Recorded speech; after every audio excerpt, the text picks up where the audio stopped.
여러분 안녕하세요. 건강한 가정 행복한 아이들 토닥토닥 진양입니다.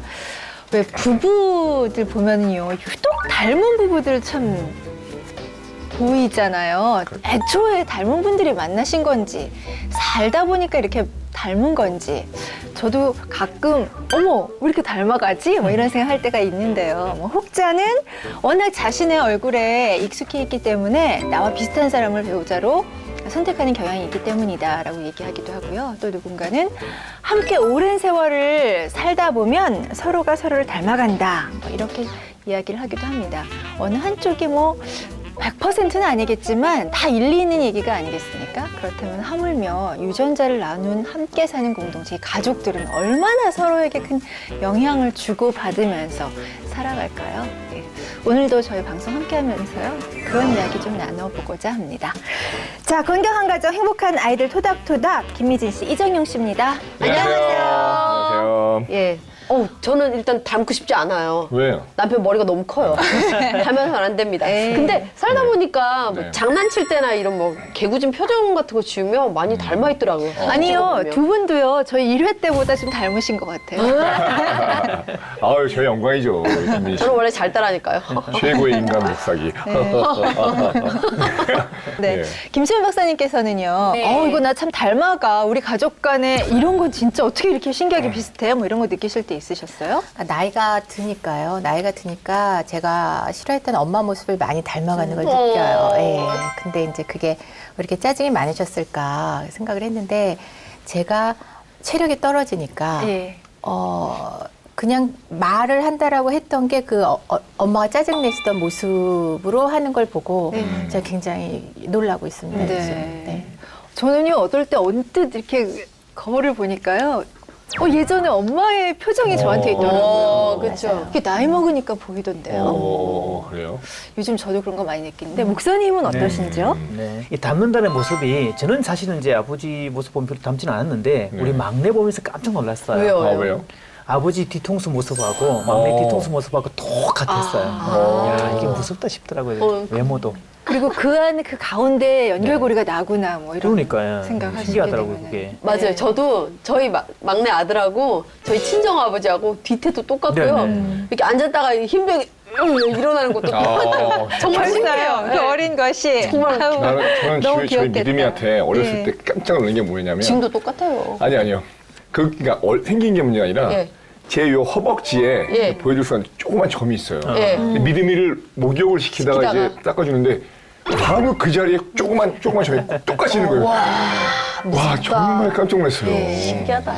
오늘 이렇게 말씀 나눠보니까요. 사실 뭐 이렇게 닮은 모습을 본다거나 어머 나랑 같은데 점 있네 이럴 때는 기쁘고 더 왠지 사랑스럽고 뭐 이런 느낌이 있을 수 있는데요. 정말 저 모습은 싫었는데 어떻게 나 똑같이 이런 습관 그대로 갖고 있어. 뭐 이런 경우요.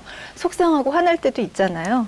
여러분은 또 어느 쪽을 더 많이 느끼시는지 한번 여쭤보고 싶네요. 습관이라는 것이요. 한번 딱 그게 어떻게 자리가 잡게 되면은 고치기가 참 쉽지 않은 게 그 습관인데 대대로 내려오는 습관이다. 그렇다면 이거 할 얘기도 많을 것 같습니다. 자, 오늘 어떤 이야기, 어떤 고민들 털어놓으셨는지 역시 화면 보면서 출발하겠습니다.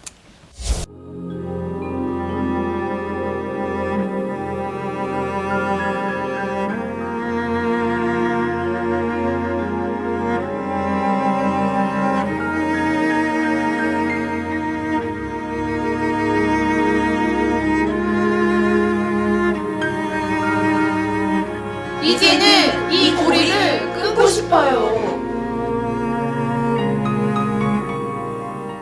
제가 어렸을 때 기억하는 엄마 아빠의 모습은 항상 다툼이 많으시고 아빠는 엄마에게 상처 주는 말들을 항상 하시고 그런데 지금 이제 결혼한 후에 지금 보면은 남편한테 제가 좀 그러고 있는 거예요. 나 같은 경우도 감정 표현을 정말 안 하는데 우리 아이가 감정 표현을 거의 안 해요. 그러니까 중요한 건 가만히 생각해 보니까 나의 엄마도 그렇게 지내셨던 것 같아요. 내가 좀 잘한 거는 좀 아빠가 사업도 하시고 조금 넉넉하게 자라서 좀 원하는 거를 말하기 전에 다 얻었었어요. 그렇게 해서 큰이 그러니까 경제관념이라든가 아껴야 한다거나 뭐 전략, 그다음에 소중함을 몰라. 근데 아이가 똑같이 하고 있는 거야. 가르쳐 준 적도 없는데 아이가 약간 모습을 그냥 그대로 잘 나가고 있는 건데 내가 커왔던 거가 너무 좋았지만 단점이 많이 생겼으니까 이거를 조금 더 좀 생각을 해서 아이를 잘 키우려고 노력을 주는데 요즘에도 잘 안 되니까 솔직히 좀 힘들어요. 나 같은 경우는 아버지께서 이 귀에 달팽이관이 녹아내리셔가지고 양쪽 귀가 다 안 들리셔. 근데 엄마가 알면서 결혼을 했지만 너무 답답하신 거지. 근데 엄마는 아빠한테 받았던 그런 스트레스, 상처, 그런 힘듦을 우리한테 풀으셨던 거예요. 지금까지. 그러니까 아빠한테 너무너무 힘들었던 거를 우리가 옆에 있으면 괜히 신경질이 나는 거지. 그래서 주위에 있는 물건 모든 걸 잡아가지고 때리셨던 기억이 있어요. 정말. 근데 그러고 나서 내가 결혼을 하고 아이들이 조금만 막 아무것도 아닌데 아이로서 정말 당연히 할 수 있는 실수나 그런 거. 뭐 우유를 먹다가 엎질렀어. 그럼 그냥 내가 치우면 돼. 근데 내가 짜증을 내면서 했어 하고 소리를 먼저 지르는 거야. 소리를 지르고 아직 작은 아이인데 등짝이 때린다는 거야. 손을 이용해서. 그러니까 내 안에 엄마의 마음이 처음에 그런 걸 보고 이대로 안 해야지, 나 이렇게 안 살아야지, 나 이것만은 그게 하지 더 않아야지 했는데 하지 말아야겠다는 걸 나도 모르게 배워가고 있어. 네, 화면 보셨습니다. 저희가 이번 주 주제는요, 싫었던 부모의 행동을 닮아가요라고 정했습니다. 어때요? VCR 보면서 나 정말 이거 싫었는데 내가 똑같이 하고 있네, 그런 거 느낄 때 있었어요? 잔소리. 간섭 싫어. 잔소리. 제가 지금 보니까 저는 굉장히 순종적인 아이였어요. 왜냐면 모르니까 다른 엄마들이랑 비교할 줄 누가 알겠어요, 아기 때? 그냥 엄마가 하면 그냥 그런가 보다. 그냥 다 받아들이고 있었는데 이게 커서 보니까 엄청난 잔소리가 간섭이었던 거예요. 그리고 또 재밌는 사실은 저희 아빠는 싫은 모습이 보이면 지 엄마 닮아서 그런다. 그리고 또 저희 엄마는 싫은 모습 보이면 지 아빠랑 똑같다.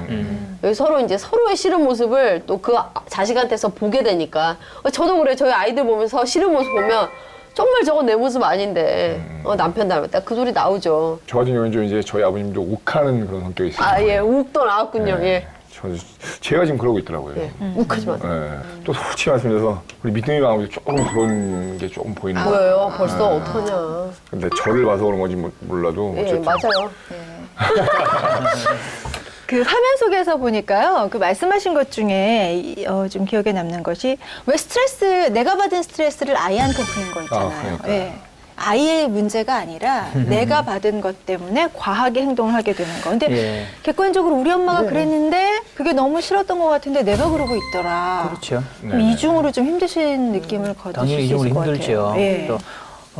또 저렇게 말씀하시는 경우는 나는 저러고 싶지 않다는 이야기를 본인은 그런 마음을 갖고 있는 거잖아요. 그렇죠. 그런데 나는 어차피 닮아 있고 이미 어떻게 할 수 있는 상황이고 사실 이게 어떻게 보면 이제 분노의 전치라는 개념을 쓰죠. 우리가 흔히 왜 여기서 뺨 맞고 이쪽에서 분풀이 난다 이런 것처럼 사실은 남편이나 이제 원 가정에 자란 어떤 그런 분노들인데 네네. 약한 대상한테 네네네. 그게 자식이 된단 말이에요.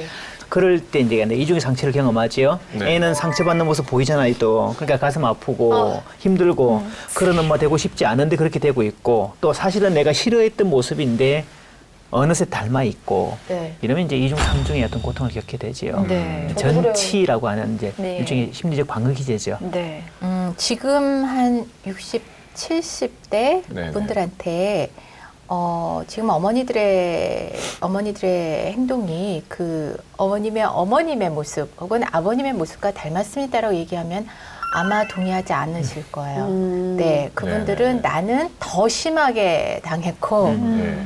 내 부모에 비하면 나는 거의 그렇지 않다라고 생각하실 거예요. 왜냐하면은 나름대로 부모님이 뭐 잔소리를 하셨거나 많이 때렸거나 그랬을 적에는 나는 그러지 않으려고 노력했던 부분만 더 기억하게 하시거든요. 네네. 예, 그렇기 때문에 나는 내 부모가 나를 힘들게 한 것만큼 내 자식을 힘들게 하지 않았는데 왜 너네들은 나한테 잘 못하니라고 말씀하시는 경우가 굉장히 많아요. 그러니까 그만큼 자기 반성이 안 된다라는 거거든요. 그래서 제 생각에 지금 내가 내 부모를 닮은 모습에 속상해요라는 말이 나올 수 있는 건 그래도 최근 10년 동안 그 부모님의 양육 태도가 대물림이 된다라는 것이 사회적으로 학습됐기 때문에 혹시 지금 이 내가 보이는 행동이 내 부모님이 했던 행동이 아닐까라고 돌아보는 그런 좋은 습관이 생긴 것 같아요.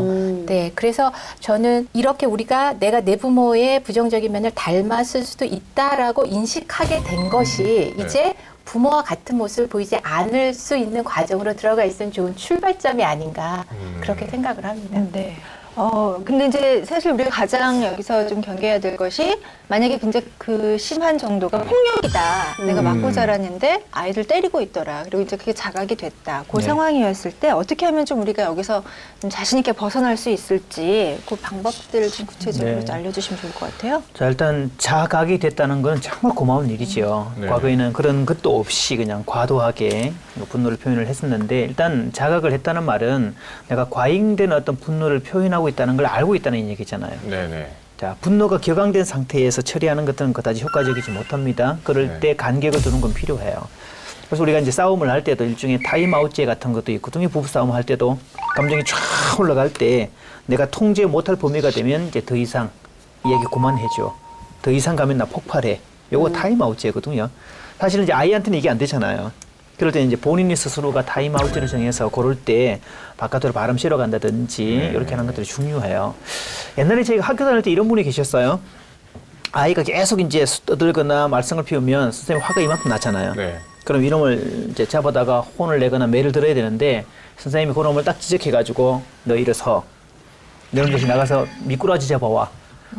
뭐 이렇게 얘기를 하거든요. 오. 가서 나비 한 마리 잡아와. 오. 그럼 이놈을 일단 무조건 나가야 돼요. 네, 네, 네. 그러니까 나갔다가 오면 이제 한 3, 4분 뭐 길어봤자 한 5분인데 갔다가 네. 들어오면서 얘기하죠. 미꾸라지 없는데요. 네. 이게 사실은 이게 생각하라는 이야기거든요. 그래서 그 아이는 갔다 오고 나면 이제 정리 자리에 앉죠. 네. 그런 것들을. 그러니까 선생님도 뭐 하는 거예요, 사실은. 분노가 올라간 상태를 이렇게. 내보냄으로써 자기 감정도 내려오는 거예요, 이렇게. 이런 것도 필요해요. 예, 박사님. 그러니까 지금 분노가 일어난 상황에서부터 거리를 두기 위해서 뭐 베란다로 나가실 수도 있고 네네. 창문을 열 수도 있고 1부터 100까지 세실 수도 있고 또 뭐 어떤 분은 눈을 감고 눈동자를 오른쪽 왼쪽 100번을 이렇게 왔다 갔다 해라. 그러면 거기에 집중하느라고 지금 방금 어떤 일이 있었는지 정말 다 잊어버린다. 해서 방법적으로는 굉장히 여러 가지가 있을 수가 있고 그게 다 지금 화가 난 상황에서 나를 좀 떨어뜨려 놔라라는 그런 방법이고요. 이제 저 같은 경우에는 굉장히 어린 아이들을 키우는 부모님이 화가 나서 자꾸 이제 때리게 되고 소리를 지르게 되고 하는 상황으로 오시는 분들을 많이 만나게 돼요. 네네네. 그런데 뭐 애를 갖다가 놓고는 내가 지금 베란다에 나가 있을 수 없는 경우도 있고요. 네네네. 자기를 그 상황에서 분리할 수 없는 경우가 굉장히 많이 있거든요. 그래서 저는 그런 경우에는 많은 경우에 그냥 경한 안정제를 좀 복용하십시오라는 말씀을 많이 드려요. 안정제를요? 예, 왜냐하면 어. 제가 이제 나이가 들고 어머니처럼 짜증을 내는 제 모습을 보면서 네네. 저도 굉장히 힘든 순간에 약간 경한 안정제를 저는 사실 항상 갖고 다니면서 복용을 하거든요. 왜냐하면 내가 어떤 생리적으로 나를 이렇게 조절할 수 있는 그 기전이 좀 약해서 짜증이 나거나 욱하거나 하는 것이기 때문에 그런 행동을 내가 그 순간에 자리를 피할 수 없어서 자제를 못하면 내가 왜 그랬지? 하면서 자존감이 떨어져 버린단 말이에요. 근데 자존감이 떨어지면 또 감정 조절이 또 안 돼요. 그래서 악순환이 되기 때문에 네네. 만일 집을 떠나서 한 1시간 산책하고 올 수 있는 형편에 계시는 분은 그런 방법을 택해주시면 네네네네. 좋겠고요. 아기가 어려서 힘들다 하시는 분은 저는 매우 적극적으로 경한 안정제를 조금씩 복용하시라는 말씀을 드리고 싶고요. 그 다음에는 스트레스 상에서 잘 표현하지 않는 그런 기질을 갖고 계신 분들이 있어요. 네네. 그런 분들은 이 상황에서 내가 무슨 느낌이 드는지를 자기가 자꾸 눌러버려요. 아니야, 난 화가 안 났어. 난 속상하지 않아. 괜찮아. 다 해결될 거야. 라고 회피하시는 분들인 네네네네. 경우에는 자꾸 내 감정, 화가 나는 감정, 속상한 감정을 자꾸 들여다보고 글로라도 좀 써보십시오라는 제안을 제가 많이 드리거든요. 그리고 또 한 가지는 상황을 피할 수 없어요. 앞에 나를 화가 나게 하는 가족이 있어요. 그랬을 네네. 때 너 왜 나를 화가 나게 하니? 라고 하는 것보다 너가 그렇게 하니까 지금 내가 굉장히 속상하구나. 네네. 그래서 많이 지금 훈련되고 있는 거죠. 나를 주제로 얘기하라는 거. 너 때문에 엄마가 속상해 죽겠다라가 아니라 네네. 네가 집에 늦게 들어오니까 엄마가 정말 가슴이 터질 것 같다. 그래서 주어를 나루에 사는 연습을 자꾸 하시면 굉장히 작은 팁이지만 많이 도움이 되실 겁니다. 자, 그리고 또 한 분이 말씀해 주신 거, 난 이제 유복하게 어린 시절을 자라서 네. 내가 원하는 거는 다 가질 수 있었다. 특히 먹을 거, 입을 것들. 그러니까 뭐 굳이 내가 뭐 특별하게 조른다거나 갖고 싶다거나 뭐 이런 거 안 해도 다 얻을 수 있었고, 뭐 그런 얘기를 해주셨는데, 지금 내 아이를 내가 그렇게 키우고 있는 것 같다, 내 아이가 그런 것 같다, 뭐 이런 말씀 해주셨어요. 근데 이제 아이가 해달라는 대로 다 해주는 것. 그리고 또 하나 문제는 아이가 뭔가를 원하는 걸 느끼기 전에 모든 게 다 갖춰 있는 것. 네. 뭐 이거 둘 다 좀 별로 그렇게 바람직한 상황은 아닌 것 같아요. 네. 하여튼 뭐 사람은 뭔가 좀 부족한 게 있어야 뭐 여유도 있고 이렇게 부족한 걸 채우려고 노력하는 것도 있는데 모든 걸 다 채워줬단 말이죠. 그러면 풍족함 속에 살았는데 부족을 모르니까 사실은 부족을 경험 못함으로 인해서 풍족이라는 개념도 모르게 되는 개념이죠. 이제 VCR을 보면 본인이 스스로가 이제 불편한 걸 느끼죠. 네네. 그러니까 작은 일이 있어도 아낄 줄도 모르고 귀한 것도 모르고 또 이런 걸 또 아이가 사실 그런 거 요구할 때 그거를 한계선을 어디까지 정해야 될지 본인이 그런 걸 잘 모른다는 얘기잖아요. 그러니까 그런 것들이 이제 불편함으로 드러나게 되죠. 네. 그러니까 그 적당하게 그런 것들을 느끼면서 경험하면서 또 자기가 생각하면서 그렇게 커가는 게 가장 좋을 것 그렇죠. 같은데, 그러려면 부모님들이 어떻게 해주면 좋을까요? 그래서 이제 부모가 부모됨에 대한 원칙, 일종의 기준과 원칙이 반드시 필요하거든요. 네네. 이를테면 이제 아이에게 돈을 쓰면 돈을 어느 정도까지 쓰는지, 또 뭐 사주게 되면 어디까지 사주는지, 이런 것들이 부모가 정해야 될 기준인데, 이 기준을 안 정하면 이제 과잉된 행동으로 갈 수 있는 가능성이 다분히 높죠. 사랑이지만, 아니 사랑인 것 같지만 네네. 나중에 보면 그게 학대가 될 수 있다는 거죠.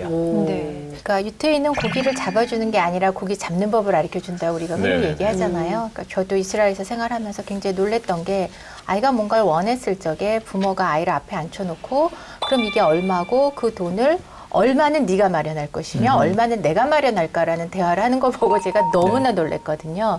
그게 돈이 없는 집도 아니었는데, 그래서 아이들도 마찬가지로 내가 수고해서 뭔가를 얻었을 때 그것을 더 귀하게 여기니까, 제 생각에 한 만 5세경만 돼도 어떤 규칙을 정해놓고 뭐 바람직한 일을 했을 때 돈을 준다기보다는 만 5세, 5, 6세는 스티커를 붙이고 몇 개가 되면 이제 네가 원하는 것을 할 수 있다라는 원칙을 세워주시면 좋을 것 같고요.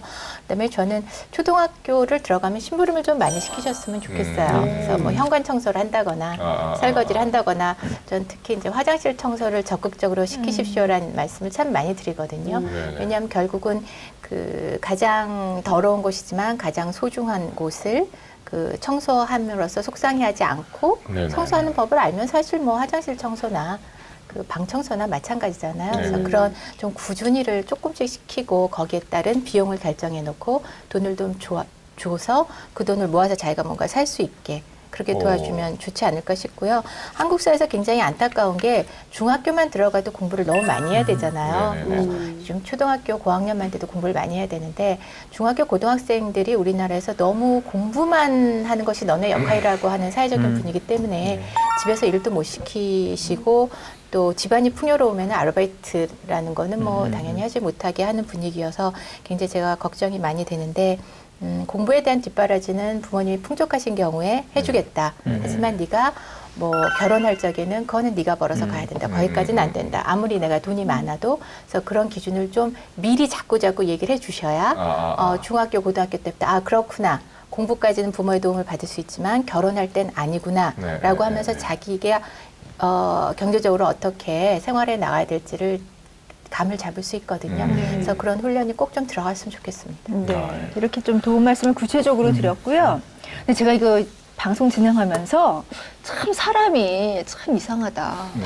아니 뭐 이렇게 싫다고 생각을 뻔히 했는데 왜 그걸 똑같이 따라할까? 그러니까. 유독 그렇게 생각하는 걸 더 잘 따라하게 되는 것 같아요. 그렇죠. 훨씬 잘 배우고. 꼭 원래 나쁜 게 좀 빨리 또 흡수되잖아요. 그렇죠. 왜 그러지? 그래서 이제 심리학자들이 연구를 했죠. 아니, 닮기 싫었는데, 보기 싫었는데, 그거 왜 내가 닮아 있냐 말이죠. 그거를 왜 그런가 연구를 쭉 했더니요. 투사적 동일시다라는 말이 있었나요? 투사적 동일시. 사실은 앞에 그 투사적 동일시에서 투사적이라는 말을 빼버리면 그건 좋은 의미의 동일시가 되거든요. 네네. 그 재능을 닮았다든지 저런 모습은 닮아야 되겠다. 이건 좋은 건데 부정적인 모습은 어쩔 수 없이 나도 모르게 이렇게 학습이 됐단 말이죠. 근데 여기서 학습됐다는 말이 바로 거기에 들어가죠.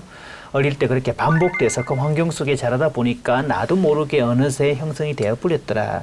그래서 이제 투사적 동일시란 말을 이렇게 사용을 하는 거지요. 이게 이제 그래서 끊으려면 본인의 의지가 많이 필요해요. 내가 그런 모습을 닮아 있구나. 그것들도 자각을 해야 되죠. 근데 또 한 가지 또 이제 질문거리가 생기는 것이 아니 어렸을 때 보고 자랐는데 그게 내 평생을 저할 만큼 그게 나한테 그렇게 큰 영향을 줄까? 그렇게 맞을까? 뭐 이런 생각도 하게 되거든요. 어렸을 때 잠깐 본 행동은 그게 내 행동으로 나오기가 어렵겠죠. 예를 들어서 뭐 유치원 선생님 1년 동안 같이 있었던 유치원 선생님의 태도가 나한테 학습되거나 이런 경우는 거의 없지 않아요. 결국은 굉장히 장기간 동안에 그런 부모 밑에서 생활을 하다 보니까 학습화되기가 학습화가 더 강화되는 거고요. 아까 김미진 씨께서 저는 어렸을 땐 참 순한 아이였는데 내가 나이가 드니까 어머니처럼 됐어요. 그렇게 이제 해석을 하시면 나는 원래 그런 기질을 전혀 안 갖고 있는데 다 100% 엄마가 그 자식한테 올인하고 많은 걸 간섭했기 때문에 엄마 때문에 내가 이렇게 됐다 이렇게 결론이 나잖아요. 근데 사실은 보면 내가 갖고 있는 어떤 성품이 아이 때 드러나지 않았던 것이 나이가 들어서 나타나는 거기 때문에 많은 학자들이 도대체 우리가 보이는 행동이 몇 %가 타고난 것이며 몇 %가 환경인가를 굉장히 많이 연구해 왔고 지금도 연구하고 있고 별로 결론은 나지 않기 때문에 이제 50대 50이다 할 수가 있고요. 그 환경이 굉장히 극한 자극을 주는 환경이었을 적에는 이제 환경의 영향이 크다라고 그렇죠. 얘기하거든요. 근데 제 생각에는 그 아이의 행동도 자꾸 엄마가 원인이다라고 많이 풀고 계시지만 저는 아이의 발달을 보는 사람 입장에서 엄마의 양육 태도와 상관없이 그런 행동을 보이는 아이들이 있거든요. 그렇기 때문에 내가 내 부모를 닮았다, 마음에 안 드는 매너를 닮았다 했을 때 내 부모 때문에 내가 이렇게 됐다가 아니라 나도 어딘가 그것이 학습될 수 있는 약간의 씨앗은 있었던 사람이었나 보다. 그렇기 때문에 그런 태도, 부모님의 태도가 좀 더 강화되어서 학습화되지 않았을까 해서 나의 타고난 기질, 환경이 한 몇 %일까를 분석하는 태도를 좀 가져주시면 좋겠습니다. 전적으로 기질적인 것도 아니고 전적으로 환경적인 것도 아니고 두 가지 요소가 분명히 영향을 끼친다는 말씀까지 저희가 들었는데요. 좀 더 구체적으로 조언을 좀 구하기 위해서 어머님들의 고민들을 더 들어봤거든요. 네, 두 번째 화면 보시겠습니다.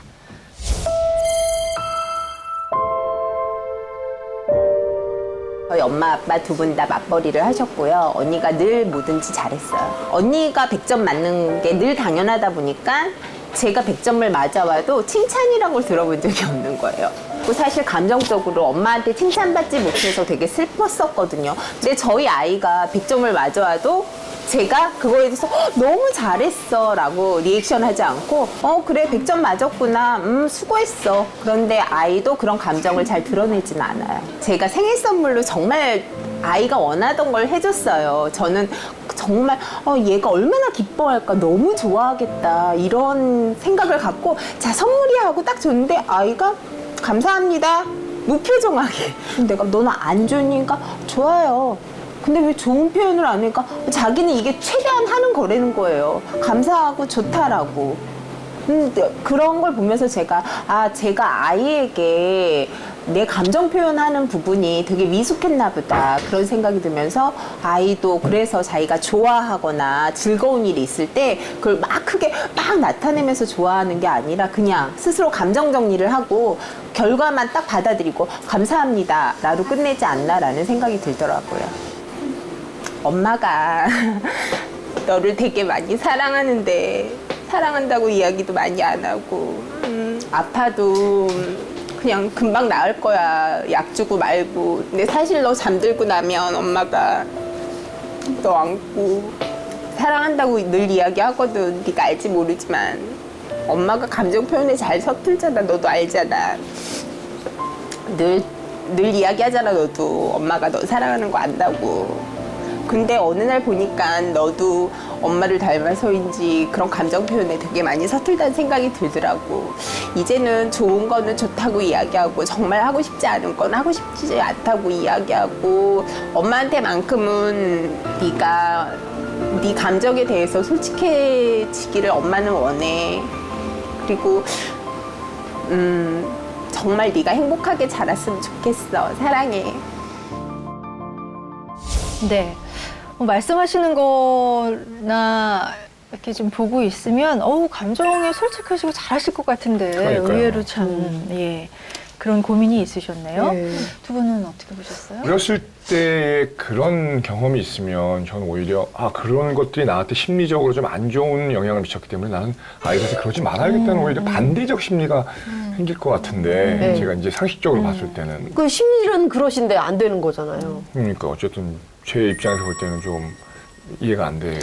지금 이정엽 씨는 이해가 안 된다고 그러셨잖아요. 네네. 왜냐하면은 그 가족 구성원이나 만나시는 분들이 다 리액션을 강하게 해주시는 분들이기 때문에 네. 예, 그런 쪽에 계신 분들은 너무 쉬운 일이고요. 네. 근데 이쪽에 표현을 잘 안 하시는 분들은 가족들도 다 표현을 안 하다 보니까 사실은 학습할 기회를 얻지를 못하는 분들도 굉장히 많이 있는 거예요. 그래서 이런 고민이 생기는데 이 케이스가 굉장히 안쓰러운 게 뭐냐면은요. 네. 내 마음은 굉장히 사랑을 표현하고 싶고 애정을 받고 싶은 거예요. 내 마음은. 근데 어떤 생리적인 기전이 그거를 표현하게 되지도 않고 요구하게 되지도 않아요. 네네. 그게 굉장히 안타까운 케이스거든요. 네네. 만일 성격이 별로 나는 사랑받고 싶은 마음도 없고 그냥 내가 내 할 일 하면 되잖아. 쿨하게. 이렇게 저 사람이 나한테 사랑 표현해 주지 않는 것에 대해서 별로 서운하지 않고 예, 그런 분이 이런 식의 매너를 보이게 된다면 별로 갈등이 없는데요. 네네네. 지금 말씀하시는 거 보니까 나는 엄마한테 칭찬받고 싶었잖아요. 네네. 근데 엄마한테 칭찬해달라고 요구하지 못했고 내 아들한테 적극적으로 칭찬해주고 싶은데 또 그게 안 되니까 내 마음하고 내 행동하고 반대로 나가는 경우가 굉장히 안타까운 경우예요. 그래서 서로 오해를 하게 되고 남들이 봤을 적에는 저 가족들은 매우 쿨하다. 서로 별로 상처도 안 받고 서로 요구하지 않는가 보다라고 오해를 받을 수 있는 경우이기 때문에 이제 속상하신 게 저는 이해가 됩니다. 자, 그러면 이분이 이제 그런 걸 표현하고 싶고 또 표현을 받고 싶고 그래서 이제 아이한테 뭐 옷을 사주거나 그러면 너 안 기뻐? 그러면 내가 표현하는 최상을 다 표현했어. 그게 지금 섭섭하신 거잖아요. 네네, 네. 이럴 때 그럼 이런 걸 좀 바꾸려면 엄마가 너 안 기뻐? 이렇게 묻는 거 말고요. 어떻게 하면 좀 해결할 수 있는 방법 뭐 있을까요? 사실 우리가 이제 그 옆구리 찔러 절받는다는 표현이 있잖아요. 네. 그것처럼 일종의 그것도 교육이에요. 네네네. 그러니까 내가 듣고 싶은 이야기들을 네가 네네. 그 정도로 짧게 얘기하니까 엄마 좀 섭섭하다라고 얘기하시면 좋지요. 그래서 이럴 때는 네가 이렇게 말해줬으면 좋겠다라고 가르쳐줄 필요가 있어요. 네. 오늘 제가 볼 때 느끼는 거는 어떤 의미를 부여하고 그것을 가치 있게 만드는 것도 정확히 했다고 생각을 하거든요. 그러니까 예를 들어서 아이가 만약에 뭐 잘해왔는데 그것에 대해서 칭찬을 해주지 못하면 그 아이가 잘했는지 못했는지에 대해서 자기 스스로 아이도 판단을 못한다는 거죠. 근데 오히려 조금 잘 못했어도 너 잘했어. 야, 이 정도 한 것도 어린이 얼마나 잘한 건데 이렇게 해주면 아이가 더 다음에는 야, 내가 잘하고 있는 거구나. 그래서 더욱더 기가 살고 자신감에 이제 넘치는 건데 그게 지금 안 되고 있는 거잖아요. 예, 제가 방송 전에 방송 전에 작가가 이 어머니가 직업이 동화구연 하시는 분이래요. 그러니까 동화구연 하시는 분은 더더욱. 네, 그래서 할 수 있다는 얘기잖아요. 네, 유치원에 가가지고 했을 때. 근데 집에서 안 되잖아요. 그게 왜 그러냐면요. 직업은 연기로 하고 네네. 가족들을 대할 적에는 그냥 내가 마음으로 대하는 거다라고 생각을 해요. 네네. 그 말은 내가 막 이렇게 막 이정용 씨처럼 김미진 씨처럼 막 일어나는 생리적으로 네. 막 표현하려고 하는 마음이 안 일어나는 거예요. 그냥 잔잔한 거거든요, 감정이. 그런데 이제 제가 항상 드리는 말씀이 육아는 연기입니다라는 말씀을 굉장히 많이 들어요. 네, 육아는 그냥 내 마음의 그래. 진심으로 하는 맞아요. 것이 아니라 내가 지금 화가 나도 화를 내지 않아야 될 적에는 기쁜 것처럼 연기해야 되는 것이고요. 네네네. 예, 기쁘지만 지금 엄마가 마치 화난 것처럼 해야 이 아이에게 도움이 될 때는 화난 것처럼 연기를 해야 되는 것이지 내 마음에 있는 대로 일어나는 대로 일어나지 않는 대로 하는 것이 아닙니다라는 말씀을 많이 드려요. 네. 그래서 이정엽 씨나 김미진 씨는 타고 나시기를 뭔가 나도 모르게 막 리액션을 주는 그런 생존 기준이 있으시잖아요. 그렇기 때문에 조금 배우시면 조금 더 쉬워지실 수도 있고요. 이런 분들은 그게 잘 안 되시는 분이기 때문에 더 노력을 해야 되는데 아들한테 막 이렇게 칭찬을 자기가 연기를 하고 나면 굉장히 머쓱하겠죠. 민망하겠죠. 그리고 그걸 내가 했을 때 아들도 또 받아줘야 이게 뭔가 강화가 되는데 그렇지 않기 때문에 가족이 전반적으로 가족 치료에 들어가서 리액션 하는 걸 연습하기 전에는 이제 굉장히 어렵고 그냥 간단하게 하나의 그 팁을 드린다면은 엄마 한 번만 안아줘라. 예, 애교를 조금 부려주시면 그러니까 좀 더 적극적으로 표현해줘라 그러면 막막하니까 엄마 한 번만 안아줘라. 오케이? 엄마 커피 한 잔만 타다 줘라 고마우면 라고 구체적으로 뭘 요구하고 갖다 주면 엄마가 굉장히 기쁜 표정을 짓는다면 좀 더 수월하지 않으실까 싶습니다. 이제 부연할 게 이 엄마가 가지는 생각 중에 하나가 내가 마음이 가야 행동할 거 아니냐라는 생각이 지배적으로 있는 것 같아요. 사실 이 주제가 심리학의 큰 전통 주제거든요. 이제 프로이트 심리학부터 해서 큰 줄기 중에 하나인데 최근에 와서는 이 줄기 외에 또 다른 줄기 하나를 얘기를 해요. 그럼 이 순서를 바꾸어서 마음이 가면 행동이 따라가게 된다. 이게 전통인데 역순으로 행동을 먼저 해도 마음은 따라가더라라는 게 이제 최근에 나타나는 어떤 심리학적인 어떤 흐름이죠. 그래서 어떻게 보면 우울증 환자에게 꼭 주는 게 운동 처방이에요. 머물러 있지 말고 햇살 좋은 날 나갔다 오십시오. 가벼운 운동을 하십시오. 뭐 에어로빅 같은 거 하십시오라고 하면 움직이고 나서 기분이 좋아지잖아요. 그렇죠. 사실 이 가정 같은 경우도 지금 행동을 먼저 하게 함으로써 마음이 따라가게 하는 이 과정이 절저하게 필요하죠. 엄마한테도 필요하고 아이한테도 필요하고. 그러니까 옷을 사주고 예를 들어서 너 안 기뻐 이렇게 얘기 아니라 와 정말 잘 어울린다. 예, 그것도 그렇고요. 와 우리 아들이 이렇게 멋있게 생겼었어? 라든지. 거기에 질문도 사실 엄마가 질문 자체가 이거 폐쇄형 질문이라 그랬거든요. 엄마가 옷 사주니까 안 기뻐? 그럼 애는 yes나 no를 대답할 수밖에 없어요. 기뻐. 할 말이 없잖아요. 그러니까 이제 개방형 질문은 how를 물어주는 건데 엄마가 옷 사주니까 어떻냐, 어떠니? 엄마가 볼 땐 참 좋은데. 그럼 애가 그래도 그나마 설명이 있을 거예요. 뭐 커요, 작아요, 좋아요, 나빠요 나올 거잖아요. 그러니까 그 개방형 질문을 사용해 주는 게 이제 대화를 자꾸 끌어내는 거죠. 네, 맞아요. 그래서 서로 표현하는 건 우리가 서양의 문화를 좀 많이 가져와야 될 것 같아요. 예, 우리 문화는 표현 안 하는 게 덕이 되고 표현하지 않아도 알아서 눈치껏 해줘야 된다라고 많이 학습이 되어 있기 때문에 서양의 문화가 많이 들어왔으면 좋겠다는 생각을 하고요. 그 표현이 언어적 표현만 생각하시는데 리액션도 마찬가지죠. 비언어적인 얼굴 표정, 손짓, 감탄사 이런 비언어적인 그 표현도 있고 실제로 의사소통에서 상대방의 의사를 파악하는 건 언어보다는 비언어가 70%라는 말이 있거든요. 예, 그러니까 그 언어만 하지 마시고 비언어로 어떻게 할 건가. 그래서 간단하게 이제 제가 많이 활용하는 게 저도 이렇게 막 적극적으로 표현하는 성격은 아니기 때문에 뭐 이런 거 있잖아요. 오케이 뭐 이런 거. 예, 그러면 요거 하나만 해줘도 표현을 하지 않는 사람이 오케이 하면 굉장히 큰 표현이라는 걸 알거든요. 상대방이. 예, 그래서 너무 격하게 하지 않으시더라도 이런 간단한 표현 같은 거는 좀 해주시면 좋겠고 말로 표현하기 어려우신 분은 요즘은 그 핸드폰에 문자가 있잖아요. 그래서 문자로 말을 쓰고 이모티콘이 많은 그 메시지를 전해주죠. 어떤 걸 거기다가 박느냐에 따라서 그래서 표현 못하시는 남편분들한테도 제가 적극 권해드리는 게 문자에다가 언어만 하지 말고 하트 빵빵빵빵 이렇게 좀 찍어주시라 하면 이게 마음이 전달돼서 쉽게 할 수 있으실 것 같습니다. 네, 언어적, 비언어적으로 좀 표현하는 훈련을 좀 많이 했으면 좋겠고요. 자, 계속해서 저희가 사례를 좀 더 깊이 들어보겠습니다. 다음 사례입니다.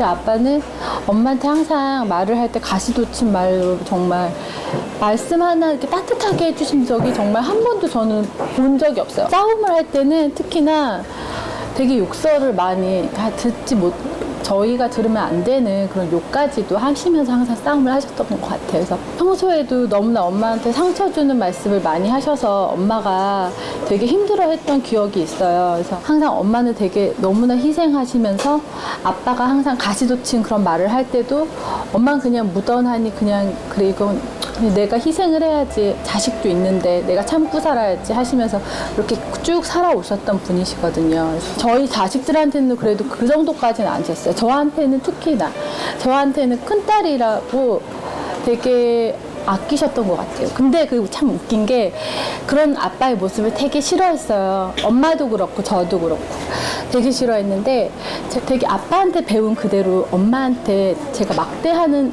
왠지 엄마를 막대하는 듯한? 그러니까 예전에 제가 어렸을 때 같은 경우는 어떻게 너는 아빠랑 똑같이 그렇게 그러냐고 하면서 한 번씩 그렇게 말씀을 하세요. 그런 적이 있었어요. 그래서 제가 막 말을 막 하면은 아빠랑 똑같다면서 너는 정말 어떻게 네가 너도 싫다고 하면서 어떻게 똑같이 그렇게 행동을 하냐고 그렇게 할 때도 있었고 남편 같은 경우는 제가 가끔 그렇게 상대방을 배려하지 않는 툭툭 던지는 말을 할 때는 일단 말을 일단 못하면서 저를 이렇게 동그랗게 눈을 뜨고 저를 이렇게 쳐다봐요. 쳐다보면서 얘가 왜 이러지? 하는 그런 눈빛 있잖아요. 그랬을 때 제가 이제 아차 내가 뭔가 좀 잘못했구나. 그러니까 너무나 그게 익숙해져 버린 것 같아요. 제가 이제 36인데 그렇게 살아온 세월이 한 30년 이상이잖아요. 그러니까는 그런 걸 봐왔고 제가 그런 식으로 막 그냥 가족들한테나 가까운 사람, 지인한테는 아주 이렇게 막 하는 그런 것들이 습관이 되다 보니까 이제는 그냥 편안하게 그냥 그렇게 돼버리는 것 같아요. 남편이나 엄마나 진짜 그런 분들한테는 정말 제가 잘해야 되는 분들인데 그래서 뭐 어떤 이유가 꼭 있어서가 아니라 그냥 습관처럼 몸에 밴 그냥 그렇게 나온 것 같아요. 네. 네. 어떻게 보셨습니까? 네. 저희 집이랑도 좀 비슷한데요. 나도 그런데. 저도 엄마 그래요? 아빠가 두 분이 의외로 많이 공감하시네요. 아니, 그러니까 어느 집이나 다들 이야기는 그래. 다 많이 있는 것 같아요. 근데 저희 집은 조금 다르다면 저 애 본 앞에서 둘이 전투를 많이 했다는 거죠. 예. 미진 씨 앞에서. 예, 저는 그래서 다락방에 숨거나 아니면 옷장 안에 들어가 버리거나. 그러니까 제가 그렇게 피했어요. 싫어서. 그 모습이 너무 싫어서. 근데 그 영향이 좀 있는 것 같아요? 미진 씨? 있죠. 가시돋친 말이 저도 모르게 저도 저희 엄마한테 그래요. 왜냐면 저희 아빠랑도 문제가 있었지만 제가 볼 땐 두 분이 똑같아요. 둘 다 문제가 있고 둘 다 상대방을 배려하지 못하고 그렇게 말하는 게 있는데 저도 그렇기 때문에 저는 양쪽이잖아요. 저도 아빠한테 그냥 너무 편하게 저도 엄마한테 너무 편하게 남들이 보기엔 아유 좀 너무 무례한 거 아닌가 싶은데 스스로 또 위로하는 게 그래도 내 속마음은 그게 아니다. 나는 어쨌든 엄마 아빠를 사랑하는 사람인데 우리 가족의 방식이 이럴 뿐이지 내 마음은 그게 아니다. 이렇게 좀 위로하는 지금 이제 면이 있죠. 인터뷰를 해주신 분께서도 그런 아빠 모습이 너무 싫었는데 은연중에 나도 엄마를 막대하고 있더라. 예. 어렸을 때 내가 느끼기에 나의 모습도 아빠가 엄마를 대하는 것처럼 대하는 경향이 있더라. 내 모습 예. 그런 게 보인다. 이런 말씀도 좀 해주셨고요. 정용 씨, 왜 이렇게 심각해요? 심각한 건 아니고 본인의 얘기하고 경험하고 많이. 저 같아도 그런 경험이 있어요. 근데 저희 아버님도 교지에 30년 넘게 교지에 계셨는데 뭐 선생님이라고 하셔가지고 그 부부 생활에서 뭐 틀린 건 아니잖아요. 그러니까 지금에 와서 생각을 해보면 이해가 가는 게 그러니까 저 역시도 그런 기억이 있고 그러니까 우리 어머니 부모님들도 정말 일반적인 부부셨기 때문에 그랬을 수도 있겠다 이렇게 생각을 하고 근데 지금도 저 역시도 그거를 제가 학습을 해서 그런 건지 뭐 목사님 말씀대로 그런 건지 잘 모르겠는데 한 번 이렇게 가끔 싸우다 보면 누가 먼저 할 것도 없이 서로 가슴에 이제 상처기 내기, 상처 내기 그런 유형들이 많아요. 저희 사람은 어떻게 하면 내가 이 사람 자존심을 좀 꺾고 이렇게 하지 않을까. 잘못했네.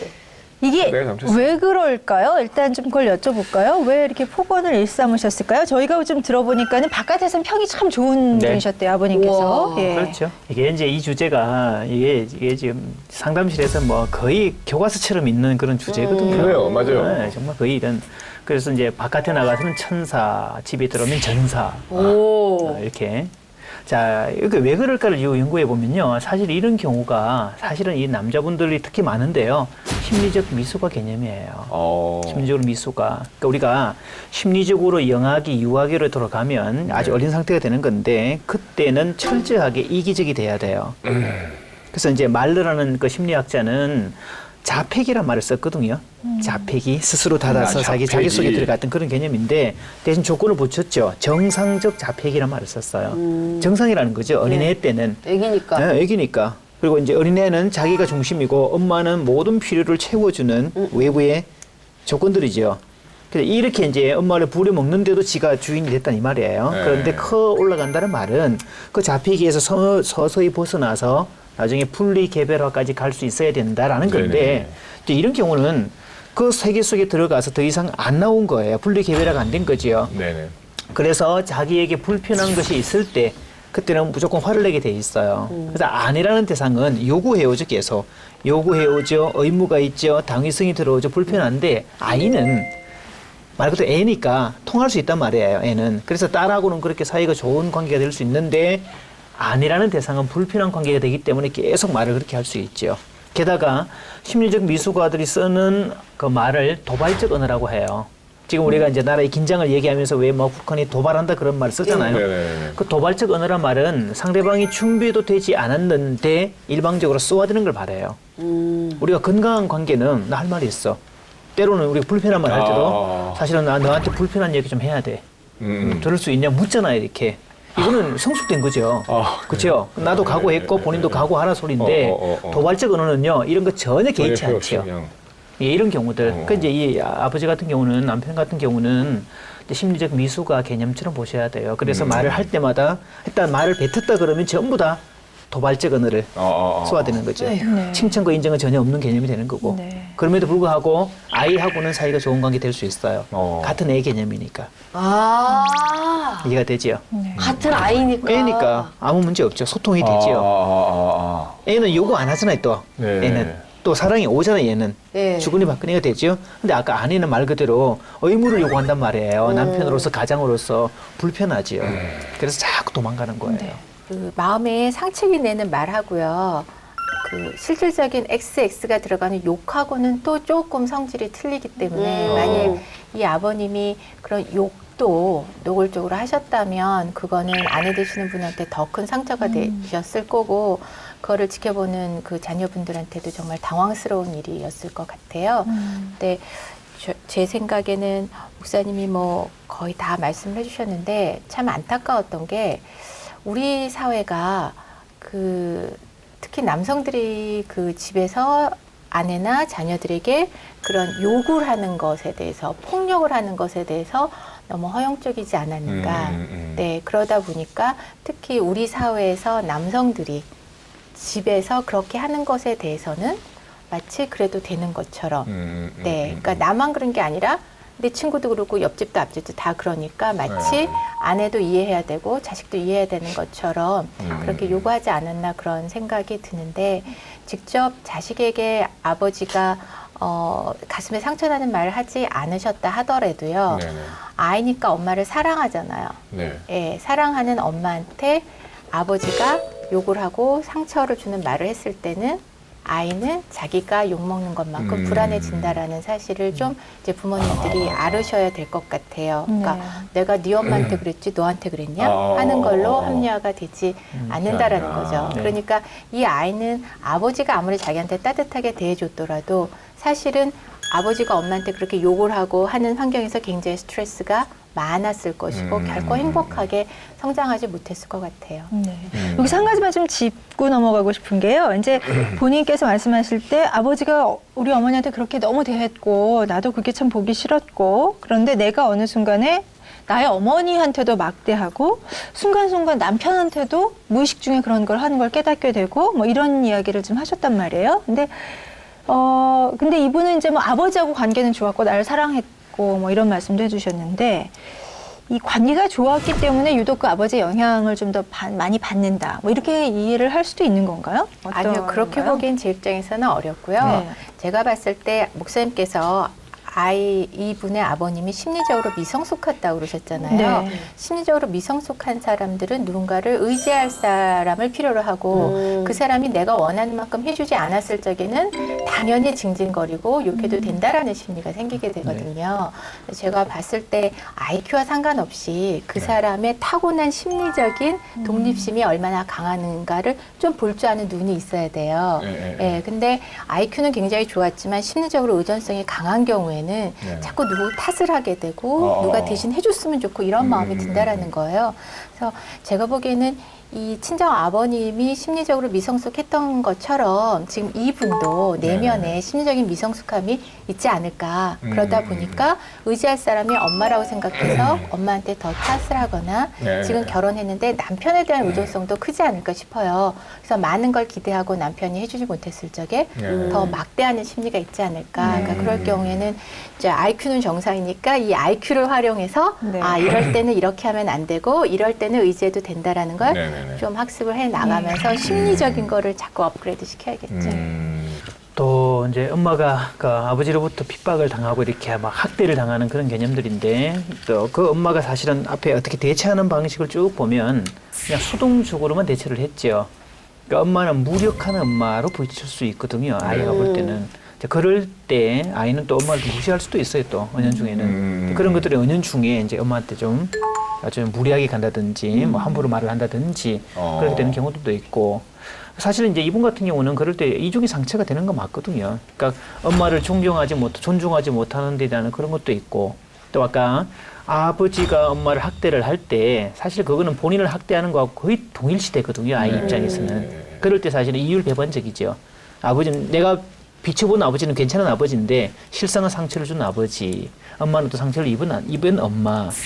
사실 이분의 심리 구조가 얼마나 복잡할까 싶은 마음이 있어요. 네. 구체적으로 그러면 이분이 이제 스스로 나의 상황을 다 이제 저희한테 말씀해 주셨으니까요. 어떻게 하면은 좀 달라질 수 있을런지, 뭐 행동을 어떻게 하면 수정을 할 수 있는지 구체적 방법들을 좀 알려주시면 좋을 것 같아요. 예, 일단은 나한테 상대방을 막대하는 매너가 있다라는 걸 인정하실 수 있었다라는 게 굉장히 첫 걸음을 시작하기에 좋은 시작인 것 같고요.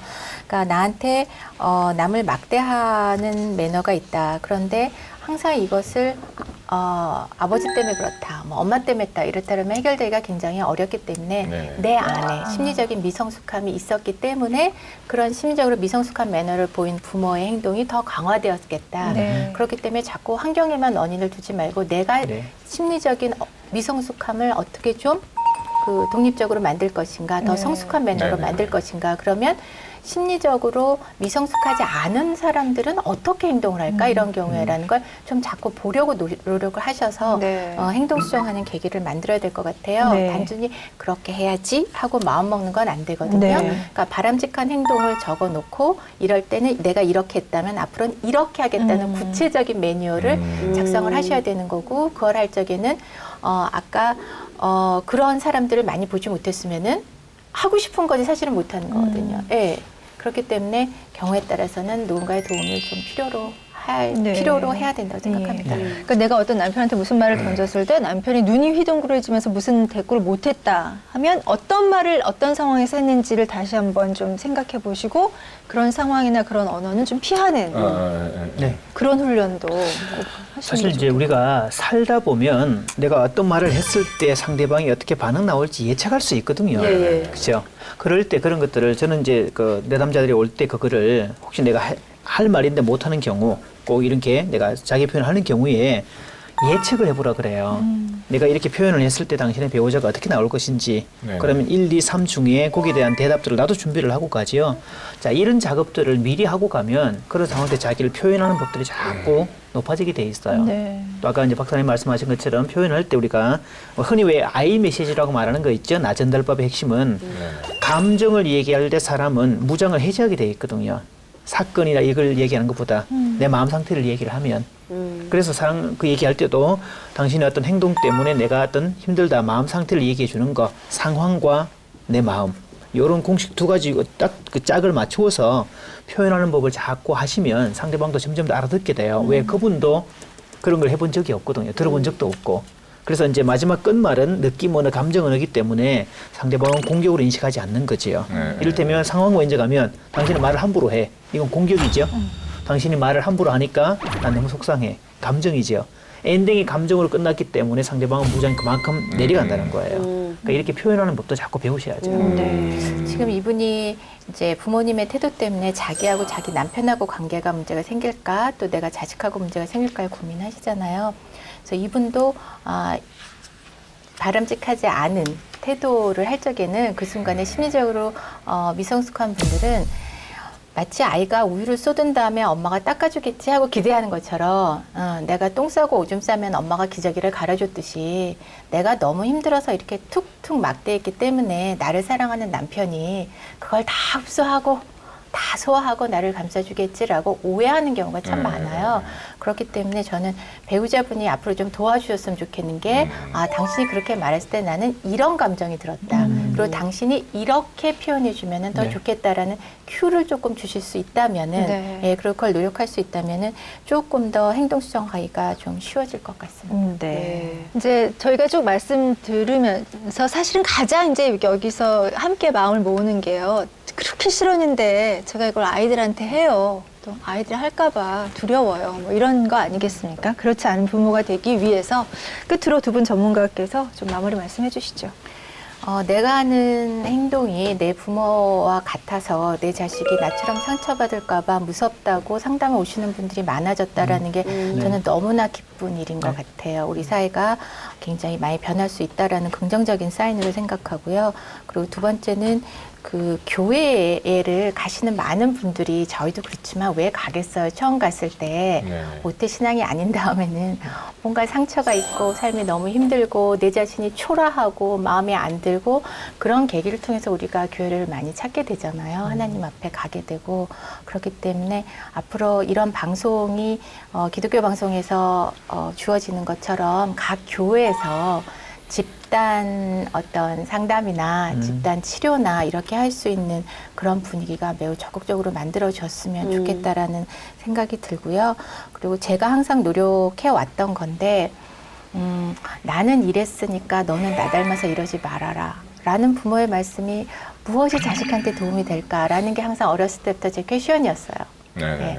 나는 이랬지만 이렇게 노력해서 많이는 안 됐지만 요만큼 변화됐으니까 너도 할 수 있을 거야 하면은 라고 얘기해주는 부모가 되겠다라고 마음을 좀 먹으시면 어떨까 싶습니다.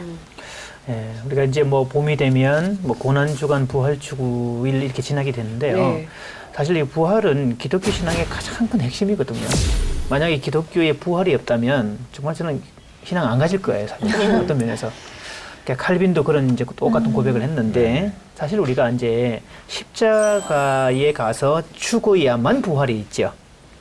그러니까 죽지 않으면 부활은 없는 거예요. 죽지 않으면. 그래서 그 십자가라는 자리는 인간의 실존을 그대로 가지고 가는 장소거든요.